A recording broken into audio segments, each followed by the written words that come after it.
Ce podcast vous est présenté par Audible.fr.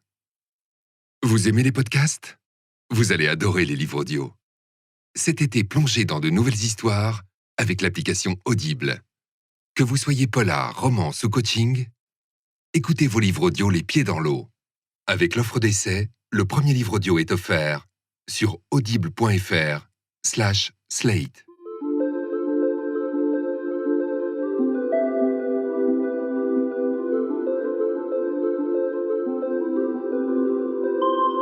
Vous êtes sur la route des vacances ou déjà au bord de la piscine, un pied verni de rouge négligemment trempé dans l'eau. Vous revenez de la plage, votre tote bag sur l'épaule, Proust et Harlan Coben dedans, mais vous n'avez ouvert que le deuxième. Vous êtes en train de préparer l'apéro, vous versez le spritz dans les verres, déposez les olives dans un bol.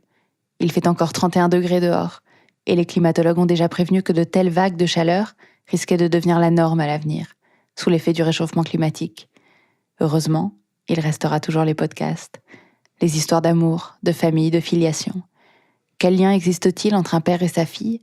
Comment peut-il perdurer au-delà des mensonges et malgré les silences ? Voici l'histoire de Pauline. C'est Alexandre Moniol qui est allé la rencontrer.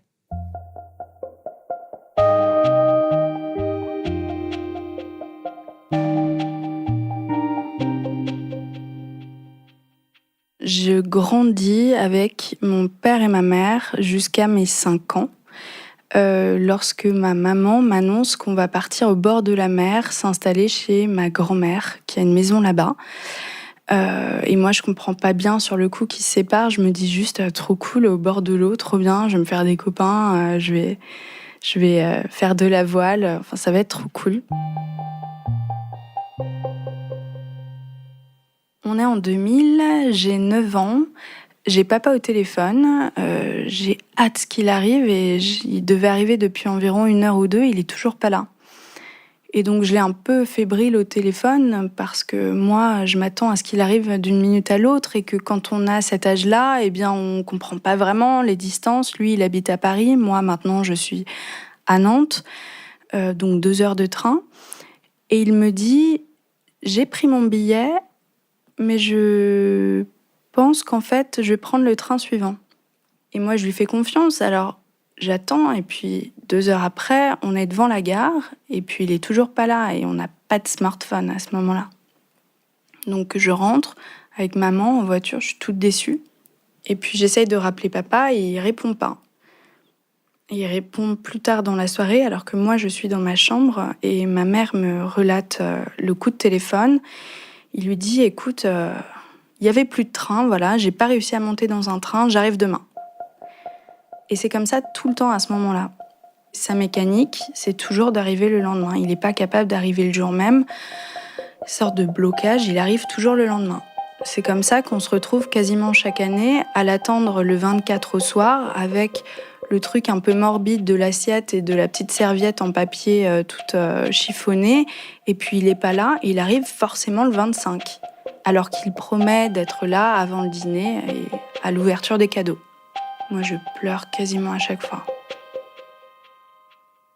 Avec mon père, il y a beaucoup, beaucoup d'amour. Je suis fille unique. Je suis très choyée malgré tout. Mais il existe une sorte de barrière un peu invisible entre mon père et moi, qui est due au fait qu'on se voit très peu de fois dans l'année.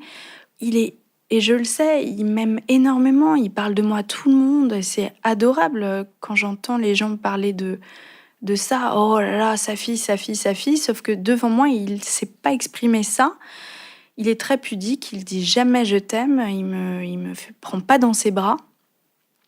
Et donc on reste un peu sur ces rendez-vous manqués entre un papa qui se déplace peu de fois par an, qui voit sa fille et puis qui repart. Mon père est quelqu'un qui retient l'attention. On le voit arriver.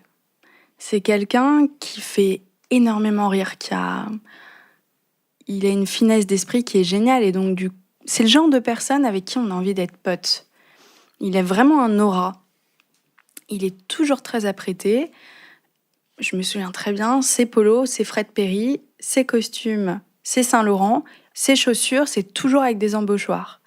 Il a toujours une jolie montre, sauf qu'au fur et à mesure des années, alors qu'il devrait aller chez le dentiste, un peu comme tout le monde, pour faire son petit détartrage une fois par an, eh bien, il n'y va pas. Ma mère, lorsqu'ils étaient encore ensemble, lui disait « Mais Philippe, soigne-toi, soigne-toi !» Il avait des rages de dents, il galérait, il avait la joue gonflée avec le petit ruban là en forme œuf de Pâques. Sauf qu'il faisait rien. Non, ça passera avec le Doliprane, ça passera avec l'ibuprofène. Évidemment, ce qui devait se passer arrive progressivement, c'est qu'il perd ses dents, ses super bonnes dents.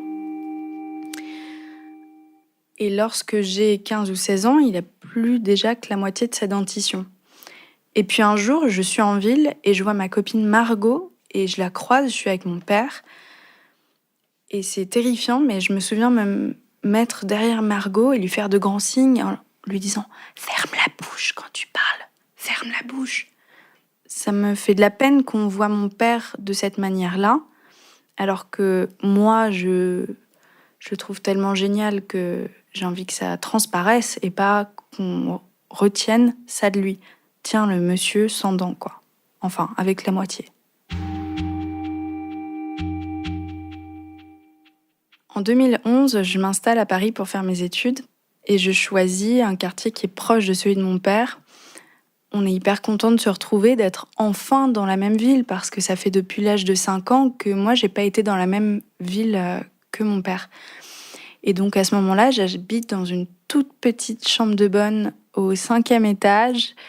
Dans mes souvenirs, il y a 10 mètres carrés. À l'intérieur, il y a mes toilettes, une douche, ce qui fait qu'il me reste 8 mètres carrés habitables.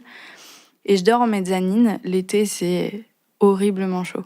Et l'été de 2011, je ne sais pas si vous vous souvenez, mais alors la canicule est particulièrement hardcore. Je me souviens de 36-37 degrés. Et moi, je suis littéralement en train de fondre au 5e étage. Et mon père part une semaine faire du sport au bord de la mer. Et je lui dis « Ah, mais trop cool, papa, s'il te plaît. Passe-moi tes clés, que je puisse un petit peu me reposer chez toi ou du moins me rafraîchir parce que moi, j'en peux plus. Mon Dieu, je suis sur ma mezzanine. J'en peux plus, il fait trop chaud. Et il commence à me dire « Oh non, mais tu sais, c'est plein sud, hein, l'appartement. C'est horrible aussi pour moi, il fait hyper chaud. Non, t'es mieux dans ton appartement. » Moi, ça me semble aberrant puisque l'appart de papa fait 54 mètres carrés. Donc, j'essaie de creuser. Je lui dis, écoute, au pire, j'ouvre les fenêtres, quoi. Mais enfin, même les fenêtres ouvertes, ton appartement, papa, il est clairement mieux que le mien, malgré tout. Non, mais tu sais, c'est compliqué. En ce moment, il y a des travaux à côté, il y a du bruit en permanence. Écoute, non, vraiment, je sais mieux que toi, tu seras pas bien, tu es mieux dans ton appartement. Et je suis vexée, et puis je suis heurtée aussi je suis sa fille et il veut même pas me passer les clés de son appartement, mais pourquoi ? Et donc j'essaye de creuser et de le foutre dans ses retranchements parce que papa, à chaque fois, il a un super contre-exemple et une super explication plausible et je détruis une à une toutes ces explications. Et puis à un moment, j'entends sa voix, une sorte de vérité, une voix de cave qui sort et je l'entends murmurer au téléphone « Écoute, je peux pas, voilà. Je peux pas. » Il y a une frontière qui est invisible entre nous deux. On s'aime énormément, on est très complices. Mais le fait qu'il me laisse pas le voir dans les moments où il est juste hyper relax, hyper détente, complètement lui-même en fait, parce que son appartement, c'est son jardin secret. Et si on me laisse pas rentrer là-dedans, j'ai l'impression que qu'on m'aime pas assez pour m'offrir la totalité de ce que l'on est.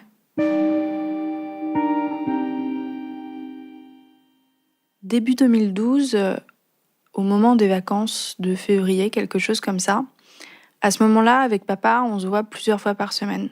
On est super proches et lorsqu'on se voit pas, on s'envoie des textos, des conneries, des articles sur le web. « T'as pas regardé tel truc et tout ». Et puis du jour au lendemain, j'ai plus de réponse, ni à mes SMS, ni à mes coups de téléphone, ni à mes emails. Je commence à m'inquiéter évidemment. Ça dure 1 semaine, 2 semaines, 3 semaines. Ok, toujours pas de nouvelles de lui. Moi, ça fait des années que je suis pas retournée dans son appartement. J'ai même plus le code de la porte d'entrée en bas. Donc j'ai aucun moyen de le contacter autre que les réseaux sociaux. Je vais jusqu'à un samedi après-midi où je me dis, bon bah ok, je vais me mettre devant sa porte et puis je vais attendre. Sauf que on n'est pas en juin, je commence à avoir super froid. Je vois les gens qui défilent et puis lui, il est toujours pas là et je me sens humiliée d'en arriver à ce stade-là et je me dis, ok, c'est bon, ouais, il va pas me contacter, et j'arrête de le contacter de mon côté, je fais ma vie. Et puis 1 mois et demi après, ou voire 2 mois même, boum, coup de téléphone, papa. Je réponds et j'explose en sanglots alors que j'avais réussi à tout contenir. Papa, mais pourquoi? Et lui a une voix tout penaud de son côté, vraiment le petit enfant de 9 ans qui est mis au coin et qui me dit, est-ce que ça te dirait qu'on se retrouve dans un café et qu'on en parle? Le rendez-vous est pris. On se met à la terrasse d'un café et évidemment, dès que je le vois arriver, la moitié de ma colère s'est dissipée. Je fais genre pour la forme, j'essaye de serrer un peu les lèvres, mais enfin voilà, j'ai retrouvé mon père. Je suis tellement soulagée qu'il ne soit pas en colère contre quelque chose que j'aurais fait ou que j'aurais pas bien compris. Je me suis tellement remise en cause que voilà, ça me rassure de le voir là devant moi, assis avec son petit ristretto, comme d'habitude. Et il me dit, écoute, j'ai eu de gros soucis professionnels et dans ces cas-là, moi, mon truc à moi, c'est de me replier sur ma coquille. Février 2015, ça fait déjà au moins 2 mois que mon père prend des pastilles pour la gorge et que je lui dis, mais papa, va chez le médecin. Sauf qu'un peu sur le même principe que les dents, mon père, il va pas chez le médecin, il va à la pharmacie, il fait ça va passer. Et puis malheureusement, le jour où il va chez le médecin, quelque chose auquel on s'attendait un petit peu parce qu'après 3 mois de mal de gorge et un papa qui fume énormément, bim, cancer de la gorge. Des cordes vocales pour être précis. Il est courageux et surtout il a un but, il veut rester là pour nous, il nous le dit. 9 mois après, le message qu'on attendait avec tellement d'impatience, moi je me souviens, je le reçois, je suis à la cafétéria avec mes copines collègues et je hurle « C'est bon les filles, elles ont tout suivi, tout le monde hurle « Wouh, trop cool !» Mon père est en rémission. Mon Dieu, le truc que j'attends depuis 9 mois est enfin là. Et puis 2 mois plus tard, il se fait opérer des nodules, ce qui est un peu effrayant. Je me dis mais attends, il était en rémission et puis qu'est-ce qui se passe ? Apparemment, c'est quelque chose de très courant. Voilà, il y a des petites cellules cancéreuses qui se retrouvent dans quelques ganglions. C'est pas grave, ça s'opère. Moi, j'essaie d'être vraiment partie active de sa maladie, sauf qu'il me met toujours un peu à la porte d'entrée. C'est bon, je gère. Je ne vais jamais le voir à l'hôpital. Et sur le coup, je le prends comme une façon une pudeur et puis une fierté. J'ai pas envie qu'elle me voie en position de faiblesse. En septembre, mon père doit faire des analyses. Nous, on revenait tout bronzés de notre semaine en Savoie. On était sur une bonne lancée. Et moi, je rentre à Nantes voir ma mère, qui me prépare un super petit plat. On déjeune ensemble et maman me dit « Écoute, ma petite chérie, le cancer de papa est revenu. » Mon père doit commencer la chimio en octobre et ça prend un peu de retard comme la première fois. Et j'ai eu tellement l'habitude d'être un peu mise de côté de sa maladie que je lui demande des nouvelles régulièrement sans vraiment m'intéresser plus à la chose, plutôt m'investir à 100%. Il me dit que ça lui prend du retard, d'accord, ça lui prend du retard. Mon père me rassure, c'est les mêmes médecins que la première fois, ça va être la même procédure, ça va aller. Et donc les mois passent comme ça. Et de temps en temps, il me dit, écoute, je vais avoir une chimio la semaine prochaine, donc pendant 1 semaine, je suis off dans ma grotte. Et je le connais, la première fois, il faisait la même chose, donc je le laisse tranquille, sans plus essayer de creuser la chose. Et un mardi matin, il est 9h, je pars au travail, je suis au métro Passy et je reçois un coup de téléphone d'un numéro que je ne connais pas. Et je réponds jamais au numéro que je connais pas parce qu'à chaque fois, c'est des gens qui se gourent ou c'est des numéros surtaxés et ça m'agace. Sauf que cette fois-ci, au deuxième coup de fil, j'ai un sort de pressentiment vraiment bizarre.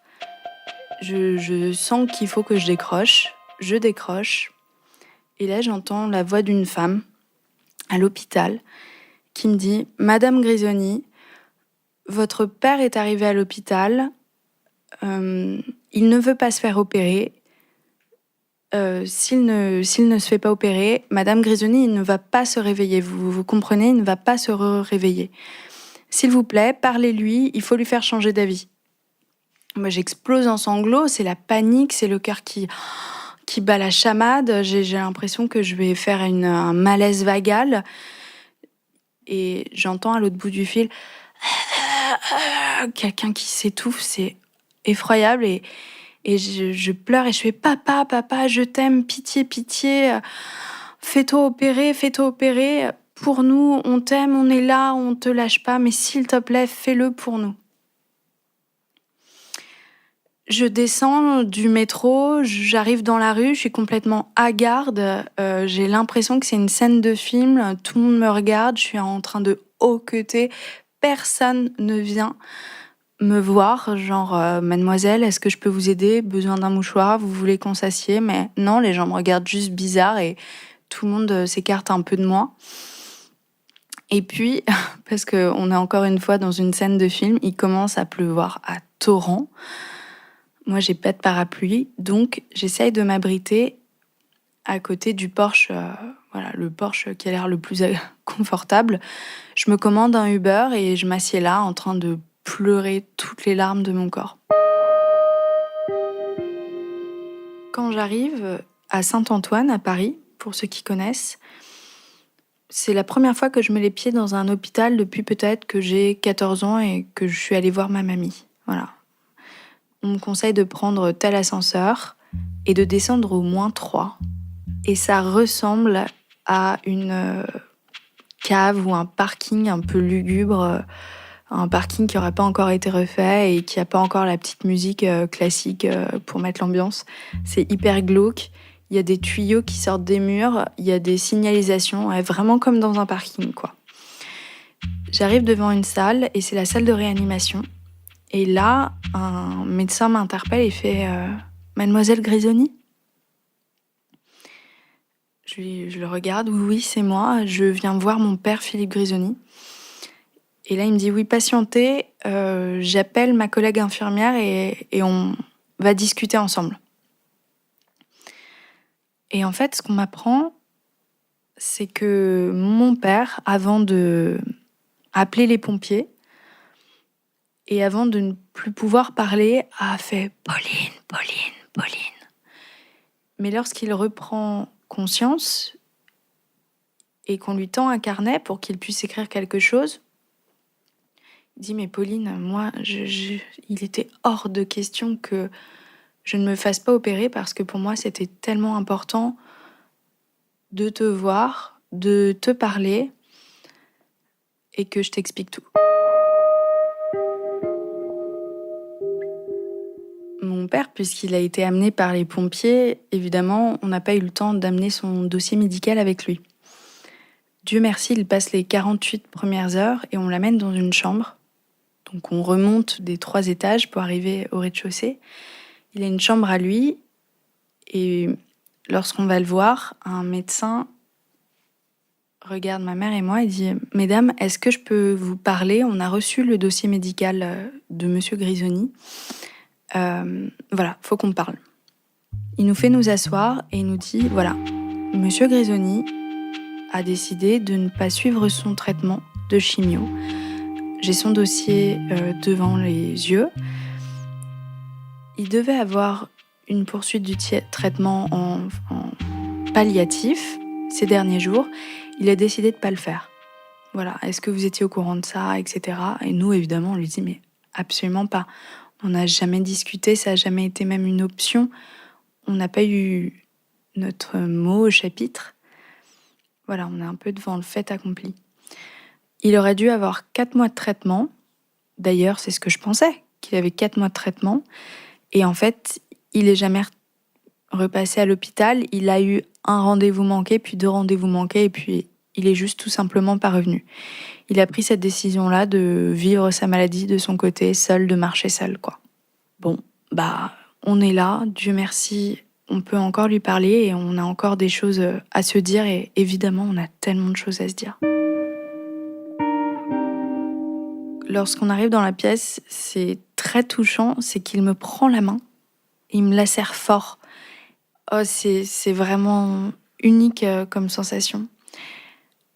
Il me regarde, il montre le carnet, il veut prendre le carnet, il veut parler parce qu'on vient de lui faire une opération, une trachéotomie, et il peut pas encore parler. Donc il prend le carnet, il écrit « Je suis désolée, je pouvais pas faire autrement, j'espère que tu me pardonneras ». Et ça me fait pleurer. Ça me fait pleurer, je le regarde, je suis mais enfin papa, écoute, c'est comme ça, moi je t'aime comme ça, c'était ta décision, c'était ton choix, c'était pas le nôtre. Chacun sa voix, hein. Toi t'as décidé ça. Et puis il se retourne vers maman et il a un côté hyper pragmatique avec ma mère qui considère un peu comme le nouveau chef de famille. Et il fait « Sois-y, il faut que tu récupères les clés de l'appartement auprès des pompiers, il faut que tu rentres dans l'appartement, il faut que tu réunisses des papiers, je n'ai pas de sécurité sociale. » On galère à récupérer ces clés qui apparemment ont été envoyées dans un autre hôpital, etc. Nous, on fait des allers-retours. Les personnes qui sont censées savoir où sont les clés ne le savent pas forcément encore. Sauf que c'est urgent. Mon père n'a pas de sécurité sociale, en fait. Et il va falloir qu'on rentre dans l'appartement coûte que coûte. Ma mère contacte la voisine et lui explique la situation. Et elle lui demande « Madame, est-ce que je peux passer par votre balcon pour atteindre l'appartement ?» Ma mère rentre par le balcon. Moi, je suis chez moi à ce moment-là. Donc, elle passe d'un balcon à l'autre en mode MacGyver. Elle casse la vitre comme dans les films. Elle rentre. Et là, mais alors, les bras lui tombent. Là, c'est le choc. Moi, je suis chez moi pendant que ma mère rentre dans l'appartement et j'attends de ses nouvelles. Et je reçois un SMS de ma mère. Je l'ouvre et ça me dit « Ma petite chérie, écoute, faut que tu te prépares. L'appartement de papa va être extrêmement déstabilisant pour toi. Prépare-toi, mais je t'attends. » J'arrive devant l'appart. La porte de l'appartement est ouverte, donc j'ai juste qu'à la pousser. Et là, la première chose qui me prend, c'est pas quelque chose que je vois, c'est quelque chose que je sens. Ça sent le tabac froid de façon violente. C'est une sorte de claque qui m'arrive sur la gueule. J'entrouvre la porte et là, je commence à voir un amoncellement de sacs posés par terre dans l'entrée, une entrée toute en longueur. Si bien que j'ai du mal à passer et sur le coup, je me dis, maman a dû rassembler des affaires et elle a tout mis dans l'entrée, quoi. Et là, je comprends qu'en fait, c'est la situation permanente. J'arrive dans le salon et il y a presque plus d'espace pour mettre ses pieds. Il y a d'abord cette vision d'une planche à repasser avec énormément de vêtements dessus, mais aussi des papiers, des magazines, une assiette avec une fourchette à l'intérieur.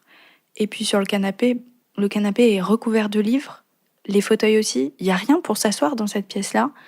Tout est par terre et tout est n'importe quoi en fait. Des choses qui ne devraient pas être à leur place. Il y a un vase, il y a des livres, il y a des fringues, il y a des prospectus partout, à perte de vue. Il y a une vitre cassée avec un bout de carton pour la réparer. Ma mère a les yeux rouges, elle me dit « Écoute, je suis arrivée, j'avais l'image de l'appartement que j'avais quitté, un appartement qu'on avait décoré ensemble, que j'avais décoré, surtout moi, j'avais essayé d'y mettre du cœur. Et ça me crève le cœur de voir ça, et surtout ça me crève le cœur de voir que papa a pu vivre dans ces conditions-là. » Sur la table, ce qui reste de table, parce qu'on voit rien, il y a une sorte de montagne de courriers. Et la particularité, c'est que ce sont que des courriers fermés. On prend tout, on embarque tout et on part vite parce que c'est oppressant comme endroit et Waouh, j'ai les larmes qui montent et puis l'évidence en fait. Et c'est tellement violent que sur le coup, c'est un peu le même principe qu'un immeuble. Vous savez qu'on dynamite là, on met de la dynamite à la base de l'immeuble et puis tout s'écroule. Quand je découvre ça, je reviens à l'hôpital le lendemain et sincèrement, ça peut paraître fou, mais je suis soulagée. Je t'en veux plus, papa, je comprends enfin. En fait, je comprends que tu ne me laissais pas rentrer, pas parce que tu m'aimais pas assez pour t'intégrer à cette partie-là de ta vie. Tu m'aimais trop, en fait, et t'avais peur de me perdre en me disant la totale vérité. Et maintenant que je sais tout, mais j'ai encore plus envie de t'aimer parce que c'est touchant de voir les faiblesses des gens aussi. C'est ça le vrai amour, c'est voir les faiblesses de l'autre et aimer la personne malgré tout. On est allé voir le notaire. Il nous explique qu'en fait, il existe un syndrome, si ce n'est une maladie, qui s'appelle la silogomanie. Je crois que je prononce bien. Et c'est le principe de personnes qui accumulent, qui ont du mal à jeter, qui ont du mal à faire de l'espace dans leur intérieur parce qu'elles déversent une partie de leur mal-être de cette manière-là. Et pour elles, c'est une manière de vider leur esprit des images noires et de le mettre dans quelque chose de concret. Et que c'est étonnamment souvent des gens qui ont la chance d'avoir des biens, ce qui était le cas de mon père qui n'était pas à la rue, qui avait cette chance-là d'avoir un appartement, une jolie voiture. Et que les personnes qui ont peu d'argent sont très souvent extrêmement soignées et que lorsqu'on a un patrimoine et qu'on a des difficultés à gérer sa vie, eh bien, c'est un peu trop de choses à gérer et on se laisse aller. Je vais le voir quasiment tous les jours. Il est un peu effrayé, il me regarde avec justement un sort de regard d'enfant, avec une vérité, quoi. Derrière le physique d'adulte, il y a un enfant qui se cache encore. Il est un peu terrifié parce qu'il a peur de me perdre, il a peur de décevoir ma mère. Il est hyper étonné de recevoir autant d'amour, il est super touché, il est tout le temps en train de nous dire oh, merci, merci.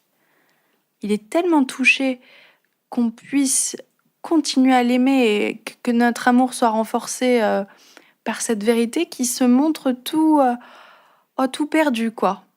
Waouh, trop d'amour d'un coup, les gars, calmez-vous.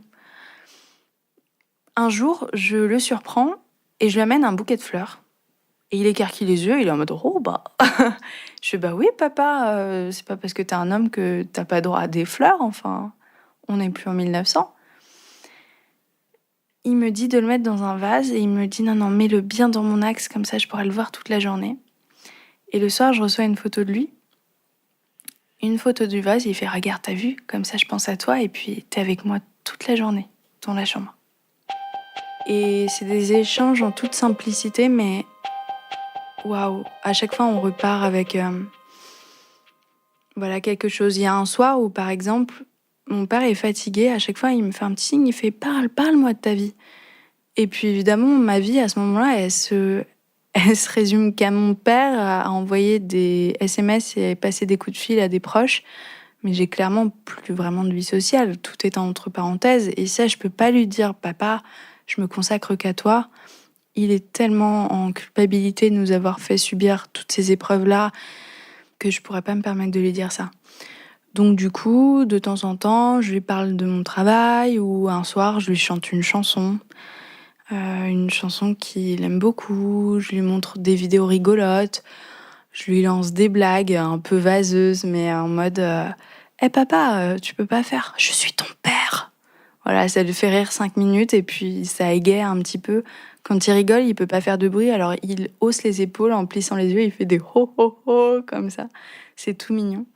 Et puis, bien sûr, on se lâche pas la main, on se la serre super fort. Et puis, il peut pas vraiment me serrer dans ses bras parce qu'il a pas trop de force, mais il tend la main et il me touche le bout du nez comme ça, tout mignon. Et voilà, on a des échanges hyper simples comme ça, mais il y a une connexion, il y a quelque chose de différent encore.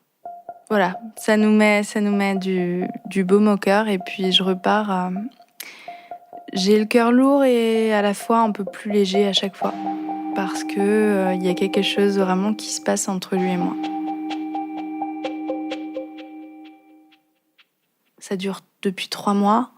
Et puis ma mère reçoit un coup de fil. Il est 9h et quelques. Mon père s'est éteint. Et elle a cette chance-là, c'est que pour une fois, elle n'est pas seule.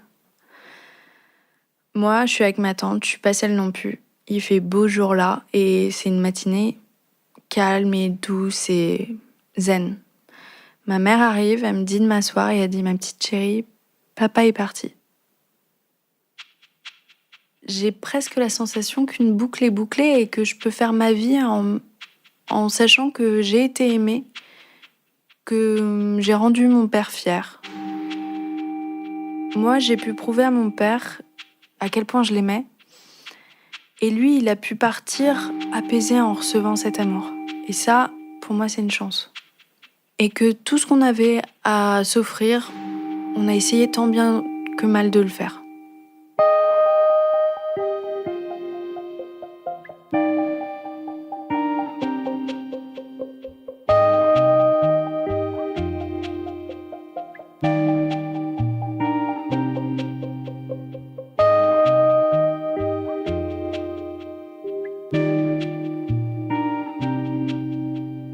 C'était une histoire signée Alexandre Moniol, la musique a été composée par Maxime Daoud, et l'immuable Jean-Baptiste Aubonnet a fait le mix. Nous vous souhaitons un très bel été, plein de podcasts dans vos oreilles, et vous trouverez d'ailleurs une liste de conseils d'écoute sur le site de Slate. À très vite. Ce podcast vous a été présenté par Audible.fr. Vous aimez les podcasts ? Vous allez adorer les livres audio. Cet été, plongez dans de nouvelles histoires avec l'application Audible. Que vous soyez polar, romance ou coaching, écoutez vos livres audio les pieds dans l'eau. Avec l'offre d'essai, le premier livre audio est offert sur audible.fr/slate.